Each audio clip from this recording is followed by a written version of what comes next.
Hey everyone, and welcome to All Things Grace podcast. I'm your host, Dr. Michelle Majors, and guess what I did?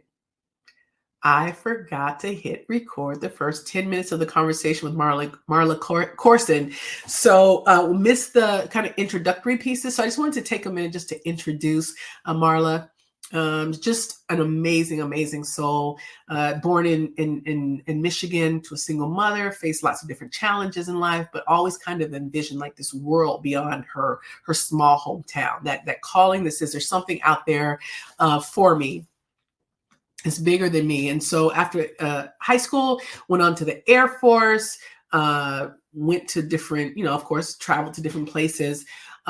Spent over 20 years as as an occupational health and safety professional. And then eventually that moved into the sphere of diversity, equity, and inclusion. She also earned her PhD from Purdue. And the PhD was focusing on energy conservation and efficiency in manufacturing. But above all, she talks about her journey. She talks about her decision-making, how she follows her instincts, how she has carved out her path when she knew that there was something different for her. We talked about what makes her angry, what makes her sad, what makes her afraid, right? These human things that we all experience, but we just don't have spaces to name them. So we talked about the power of choice, where we realize we all have a choice in the matter of our lives. So this was a really, really great episode. I'm super excited for you to listen to. But first 10 minutes, just missed. So thank you all so much. I hope you enjoy the show. So you were talking a little bit about like even making decisions, right? So you follow that inner feeling, you make these decisions, and then you feel your way through each decision. So if the decision starts to feel like the energy's off this way, then you'll stop and revamp, or you will, think through, what you need to think through. But the thing that I love most about what you're saying, Marla, the thing that I love what you're saying most, Marla, is that you pay attention.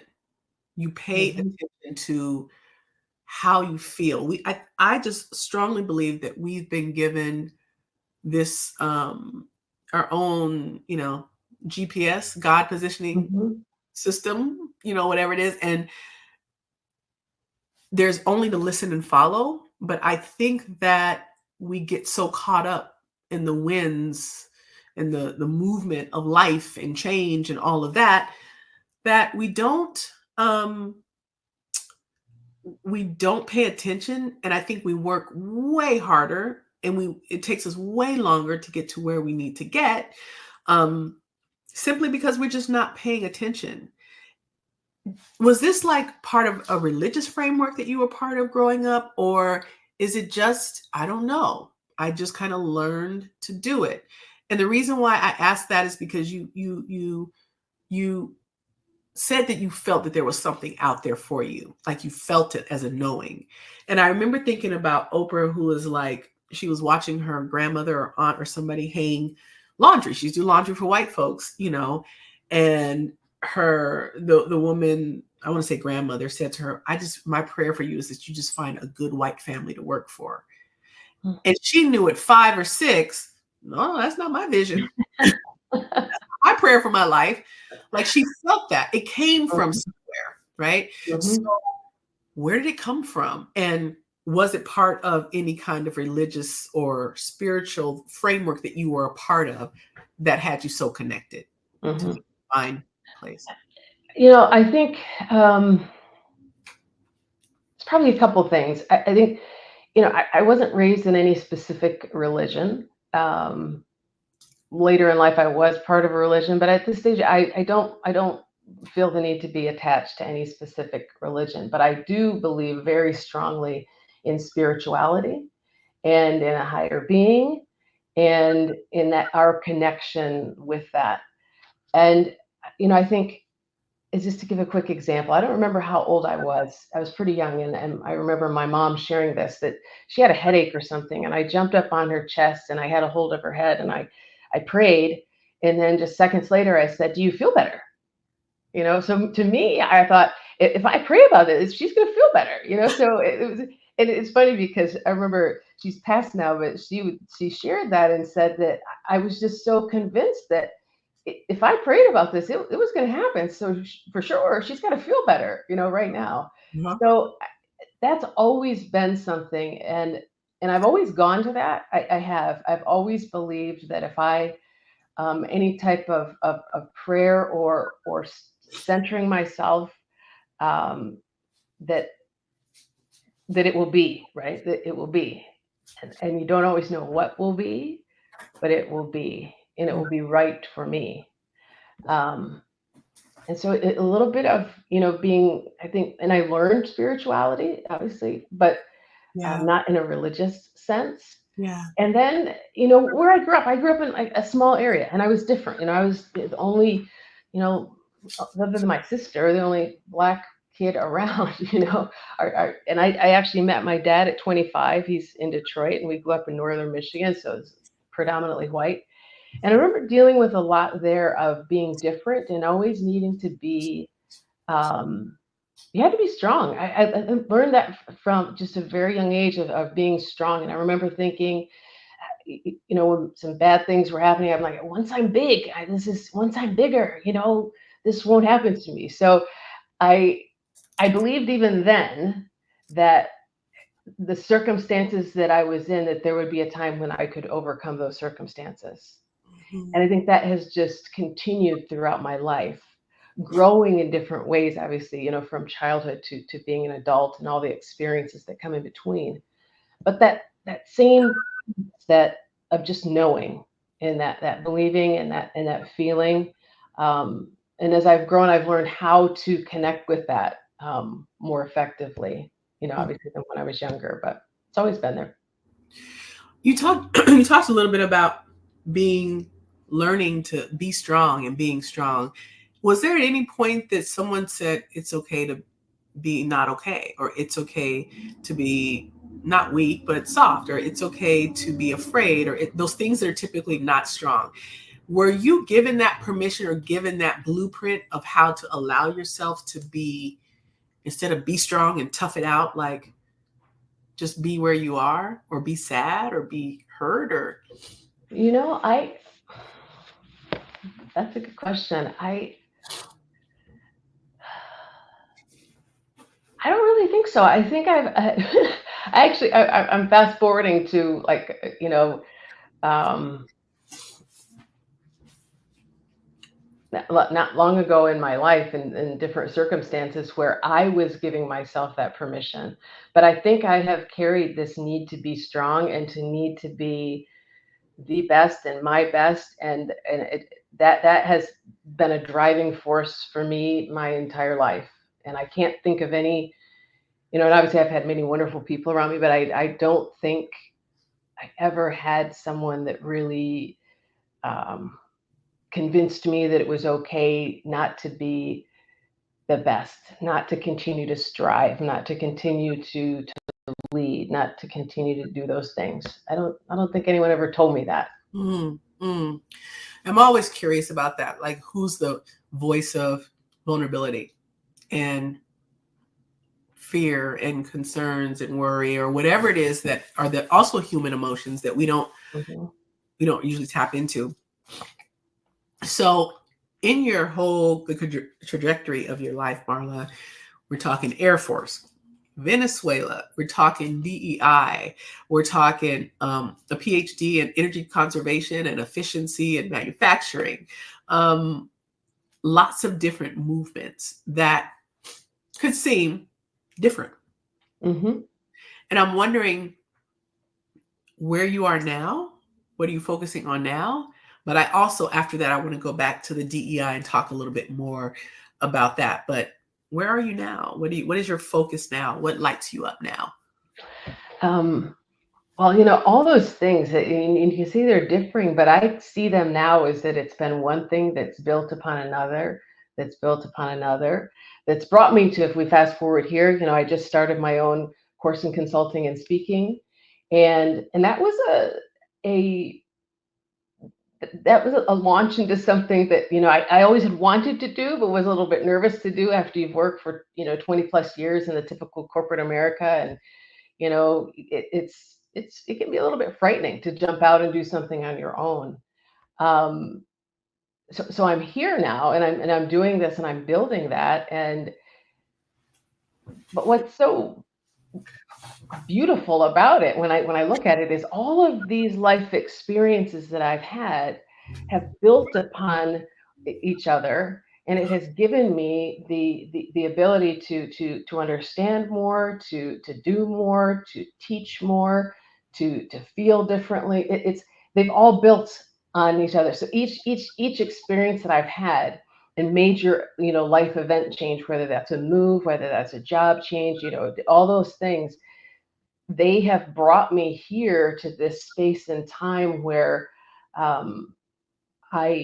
am a lot more vulnerable, and I have gotten to where I'm much more centered in what I feel, and that I'm convinced 100% that I'm, even though I don't have every single part of it figured out, that this is where I'm supposed to be. This is what I'm supposed to be doing, and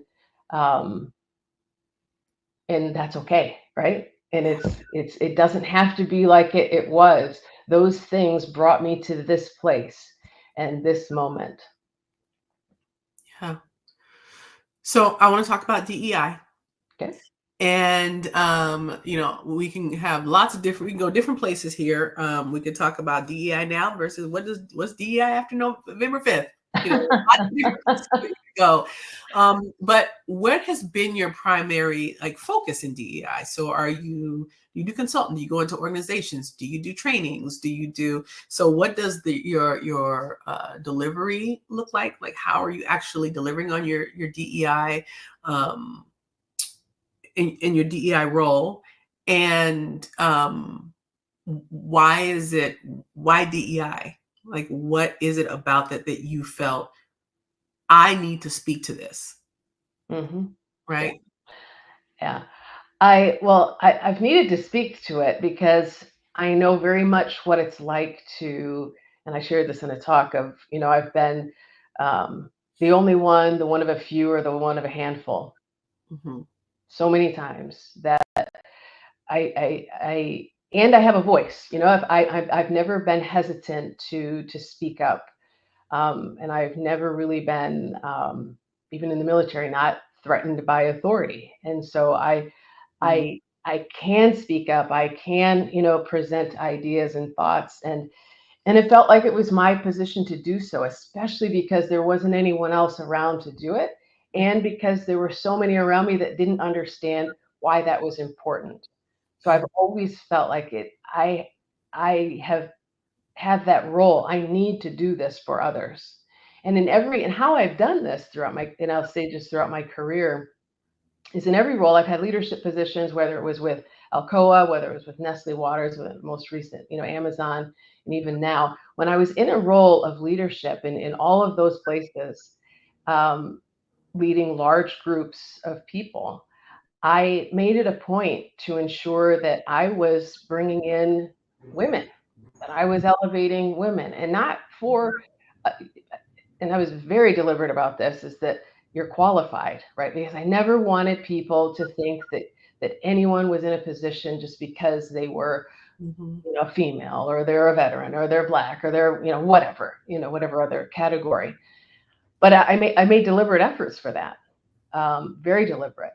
And at Amazon, with such a large team, was able to influence, processes and how we did that, and then have, very open conversations with my team once I did help to get, diversity there and representation at all different levels.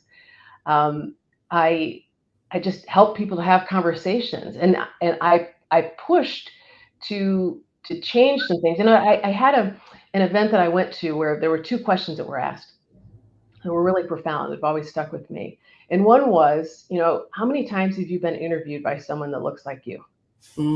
My entire career, not once. And then the other one, how many teachers or professors have you had that look like you?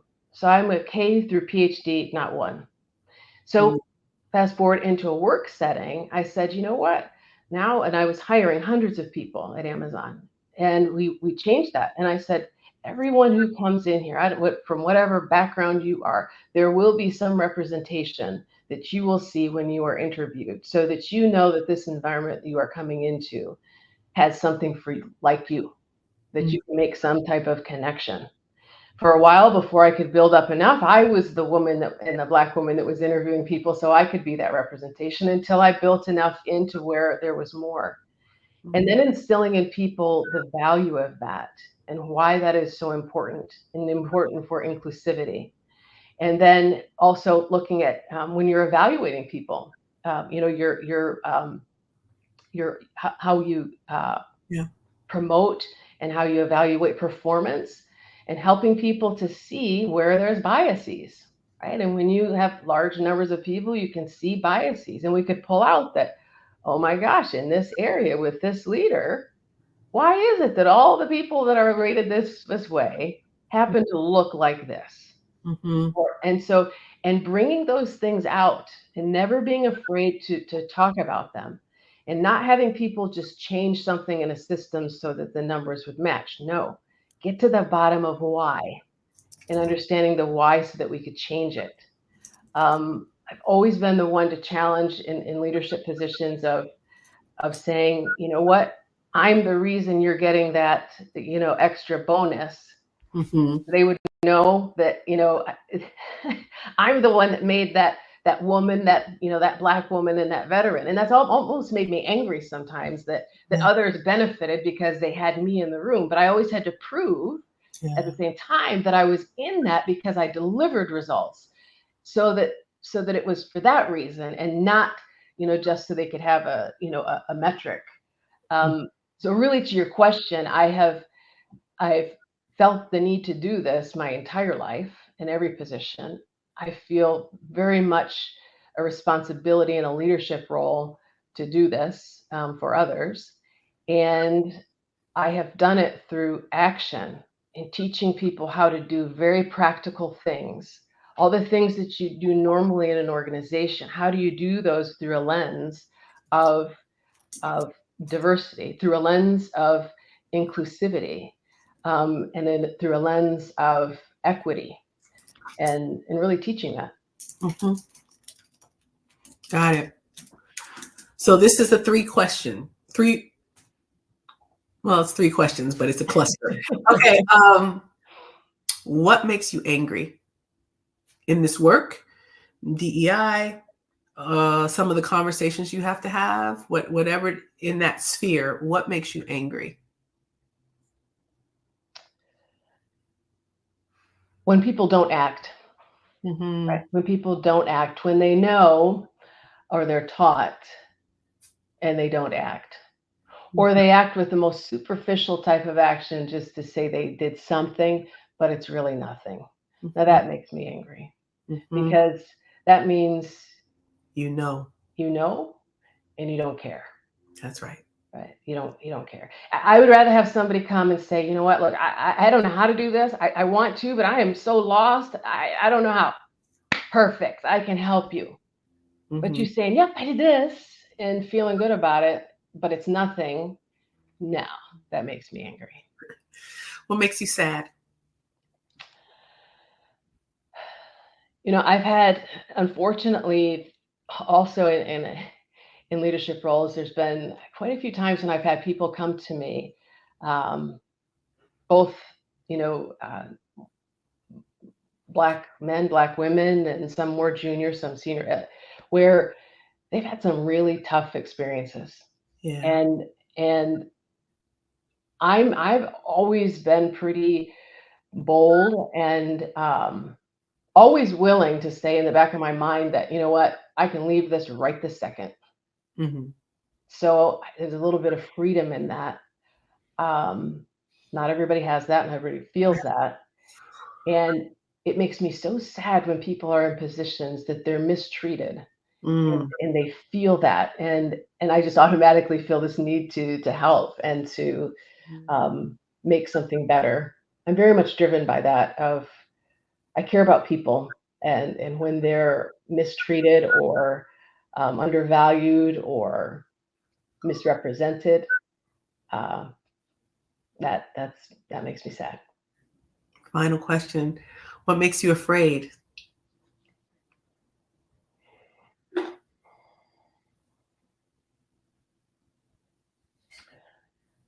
The first thing that comes to my mind is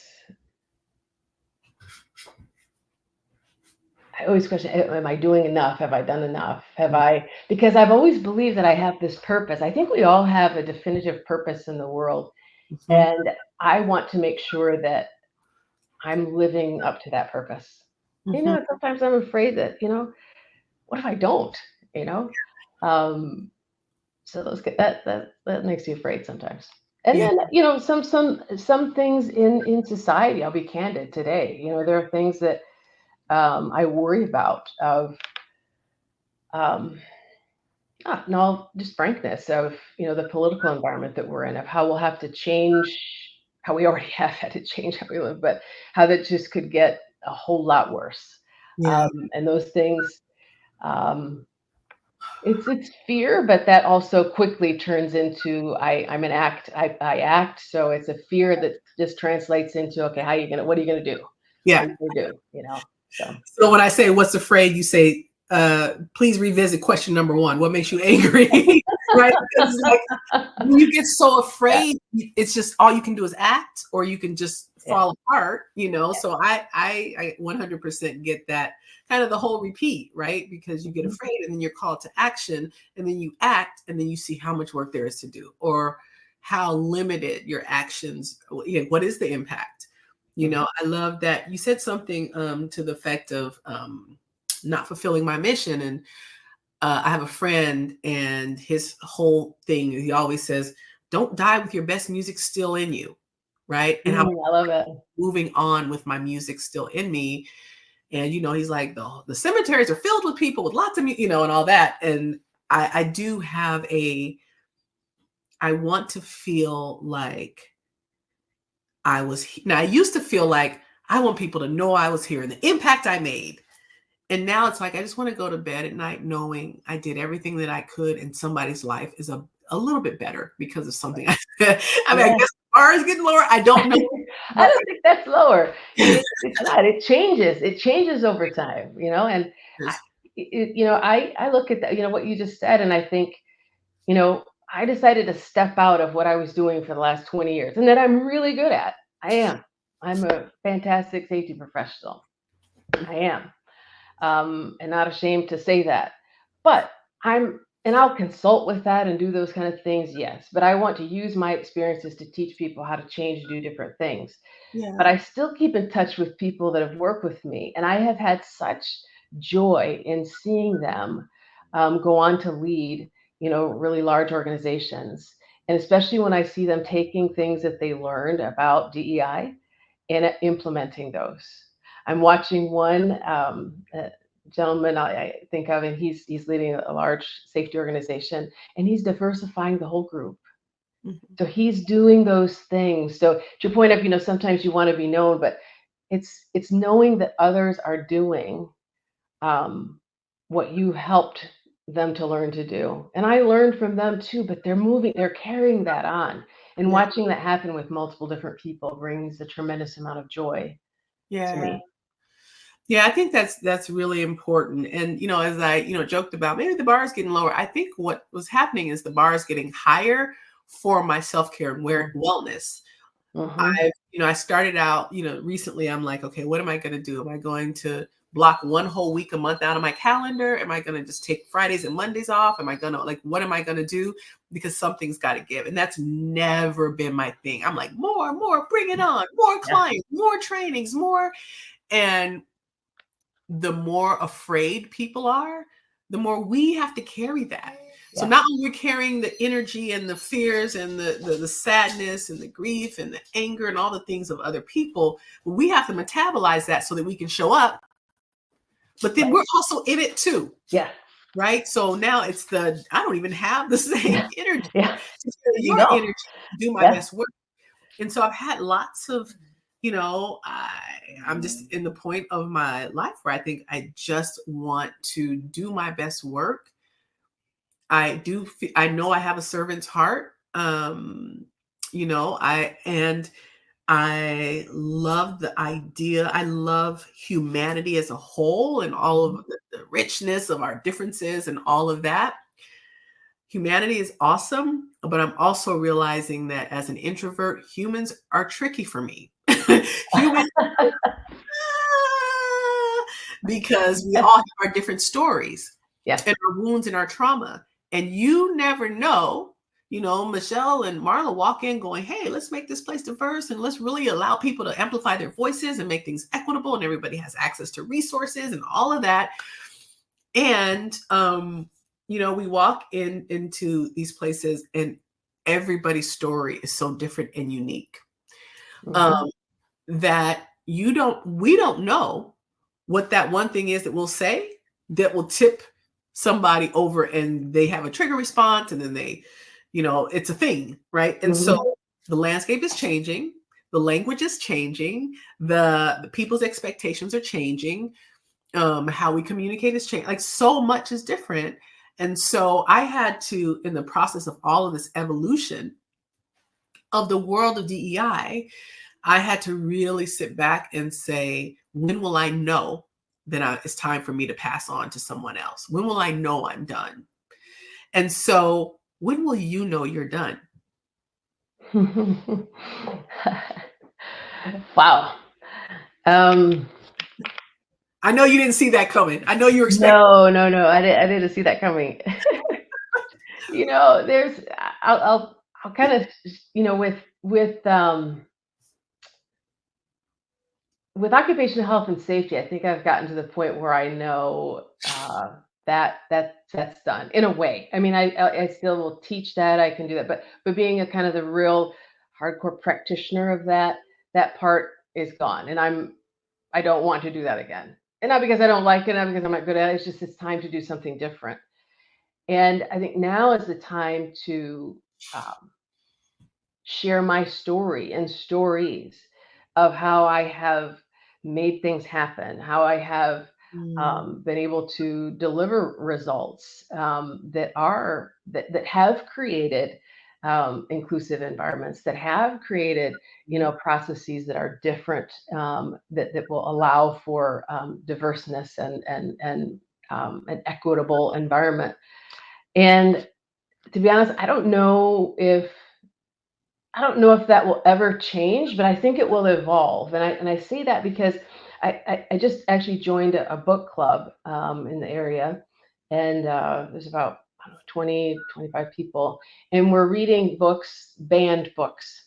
mhm, And what's interesting there is, like, I bring a completely different voice to this, mhm, right? So I say that to say that, in a way, I can teach people and I can help people with their perspectives in that way, which and then they influence all that they're influenced with.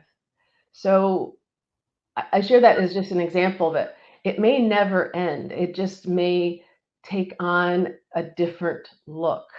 mhm. Right? It just may take on a different look. Yeah, yeah. And that's fair. I think, I know for me, there's a certain feeling that I'll get. Like when I feel like things are changing beyond the threshold of, because I'm still a year old Black woman in America with my lived experience. Hmm.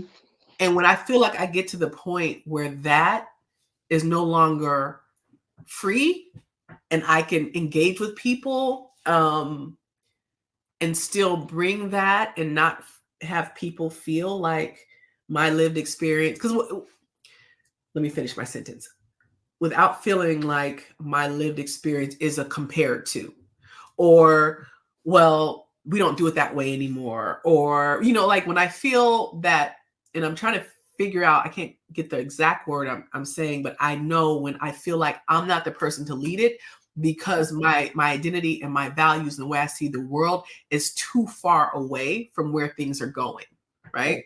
Right. It Right. can happen, and Yeah. I'm going to speak that now so that I don't get there and it come out in a way where it's harmful, or I say it on in some platform that's not, I don't know, the right place. But I am getting myself prepared. I guess that's the best word to say, use that one day the way I think and feel may not be in alignment to where things are going. And one thing I know for myself, it's okay when the world goes that way and I go this way. I don't have a problem being the person that goes this way. Yeah. No problem being Mhm. that person. And when that starts to happen, and I'll know it, and I keep telling myself, trust yourself that you'll feel it and you won't deny it when it comes. I won't say, oh, they just didn't get me, or oh, I think we're just having a. I am counting on myself to say, yep, this is it. This is that. Yeah. This is what you were talking about, so that I can do so. And just like I do my work leading with grace, I want to leave with grace, right? Yeah. With grace, and in a way that's on my own terms. And I feel good about the legacy that I left. I mean, we see in hip hop and all kinds of industries where people's legacies are decimated. They will no longer be remembered for the art and the brilliance and the creativity and the things that they brought to make us lighter when we're driving in traffic and we turn on the radio, or we just want to dance in the and we're seeing it person after Right. person after person. Nah, I'm good. I'll just go ahead and let myself out. Let Yeah. myself out. Because I'm not gonna be kicked out, with my bags, and I'm sitting here like, but I see you're in there, let me back in. No, I'm not doing that. So I think that that's important though, I because agree. I want to live my life by design and not by reaction. And I talk a little bit about like word creation, word reaction. They both have the same letters. They both will compel you to move or to act or to do something. But how you move in a creation space is so much different than how you move in a reaction space. Right. I just don't want to be in reaction in my life, right? So as you are on your path and you're on your, and you are, what I hear from you is that it won't necessarily be this abrupt, like, okay, I'm done. It's going to be like a evolutionary, kind of like how you've done everything, it seems, right? Where it's like, feel your way through. Okay, I like this. I like this. I don't like this. Okay. I like this. Yeah. Right. And I think that's it's just so healthy, but I don't think that we relate to that. We work and we work hard and we work till we fall out. Yeah, pretty much. Pretty Yeah. much. Yeah. Yeah. And I did have a pivotal moment, I think, that I have to share that helped me to get more to this way. And it was just this November will be 2 years ago. I went to Sedona and I was there for about 10 days in Sedona. And I don't know if you've ever been there, but as soon as you drive in and you see the red, like, talk about powerful. Bucket Oh list. my goodness. And so I've had a retreat for 10 days there, and I had multiple sessions every single day. Like I can't even begin to tell you um, how much I learned about myself now, myself from my past, from ancient time, from every aspect, and opened my eyes to how big this world and universe is before, after, beyond. Mhm. And that taught me so much.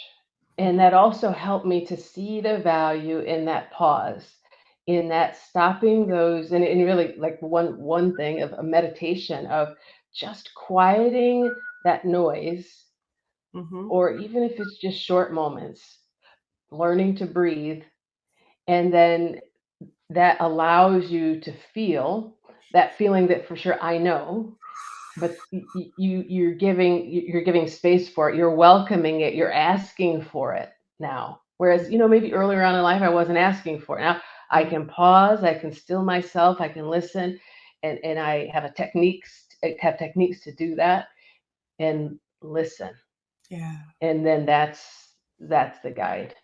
Yeah.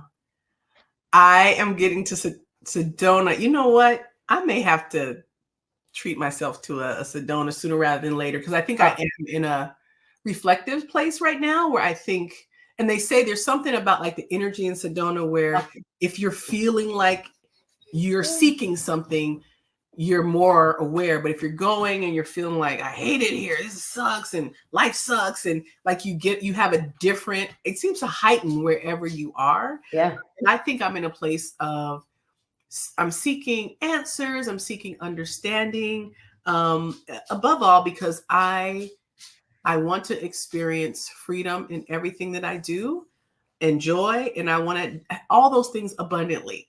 Right? Yeah. I do not want to have a bunch of freedom and no money. Right? A bunch of Right. time. I got time. I want, and I don't want to have a bunch of money and no time to enjoy it. Yeah. Right? So I'm trying to find what is that place, that vortex of energy where I need to tap into to have both, because of the election, because things are so wonky and there's an energetic, we share the same energy Oh field. yeah. Let's not pretend that that election, that's the way you see it this way. No, we're sharing this energy. We're all in the same space together. It's All in the all same space. running through us. And Yeah. most of us listen to the same few little channels, or pundits and all of these things that have us double down on angry, sad, and afraid, right? Mm-hmm. And so that's not what I want to be sucked into, especially because I don't know what's going to happen. Regardless of who sits at the Oval, I don't know what's going to happen. And so I want to be in the best place to be able to move and see things from this perspective of like all things divine. Okay, well, this is what we're doing. Mm-hmm. But it will not be the end of Michelle. I will not allow this to be a whatever happens there, it dictates to, and that's how I've been feeling. I've been feeling like, uh-oh, I'm in That's trouble. going to Yes, dictate. Yeah. Yeah. it can't happen. Right. Yeah.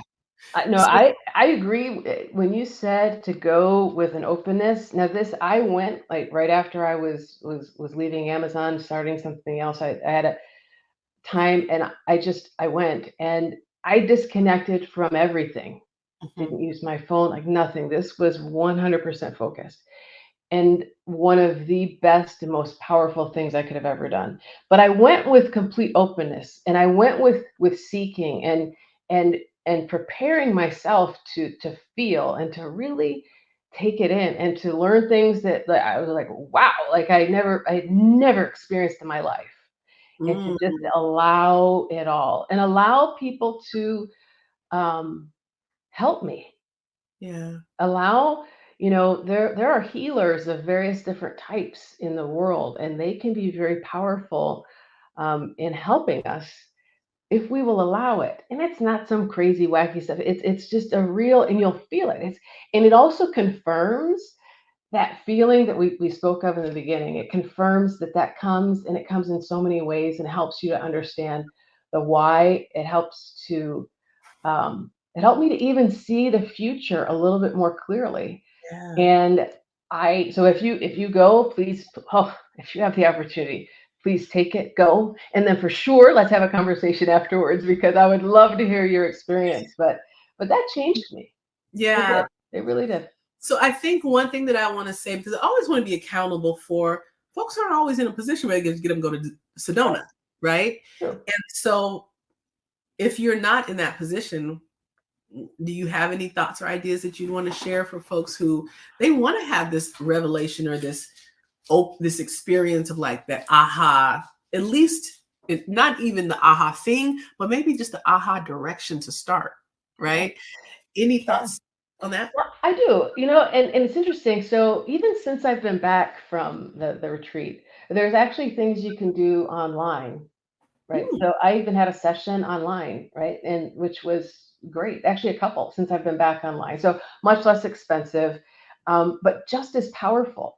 If you put yourself in the same frame of mind, whether you're physically present or as we are here like this, you'll still get the same, you'll still get mhm. just such something from that. Yeah. So that way, I also think, I read a lot. I actually listen to books. I don't really read books anymore, but I listen. And gosh, one of Oprah's books, gosh, what's the name of it? I've listened to, I don't know how many times I've listened to this book. Gosh, what's the name of it? And Wayne Dyer, some of his books. But I listen to positive messaging, Eckhart Tolle. There's just multiple things that I read that just help reinforce um, what I believe, or maybe even what I don't quite understand, but it just you take it in, and that helps you. So I would encourage people. There's ways you can do this online without physically going to Sedona Yeah. and have this experience. And we learned all through COVID that things online, they can be just however as powerful as you choose to allow them to be, is my opinion. And then No, go ahead. listening to different books that are and you don't have to be selective in what you listen to, but pick things that help you in the direction that you're thinking, or if you're feeling something, read about that. That's right. And just keep yourself open. And sometimes I don't just read to finish a book. I may read the same chapter over and over and over and over, because every time I do, I gain something more. Yeah. And so sometimes people get themselves on a challenge, and then they feel that I didn't read that. That doesn't matter. Just take it in and allow yourself that moment to reflect. Yeah. Yeah. That is so good. And I want to end on something that you said, where you said this experience is as powerful as you choose for it to be. And I would take that further and say this life is as magical, this life is as powerful, this life is as abundant as we choose for it to be. Circumstances will always be there that will tell you, not only circumstances, but people. Oh, yeah. Also, people who love you the most. Yeah.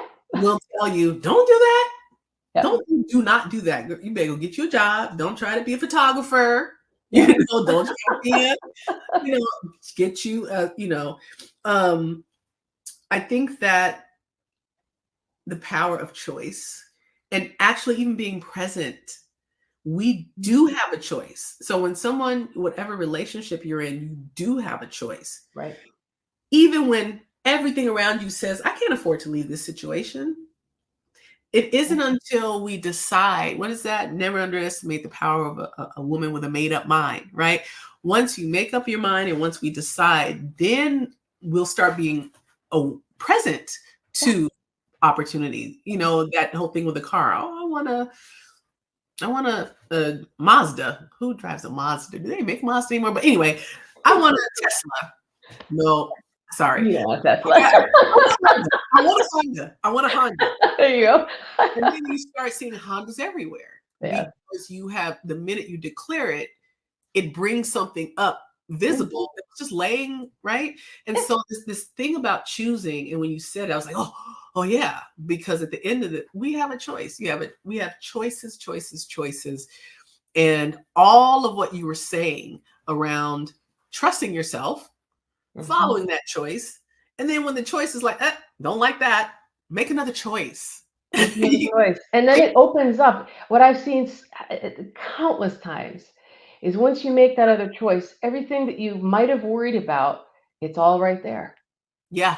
It's all there. It's all here. And we have to make that step. We have to make that choice. And when you do, it's all there. That's everything right. that you needed is all right there. Yeah.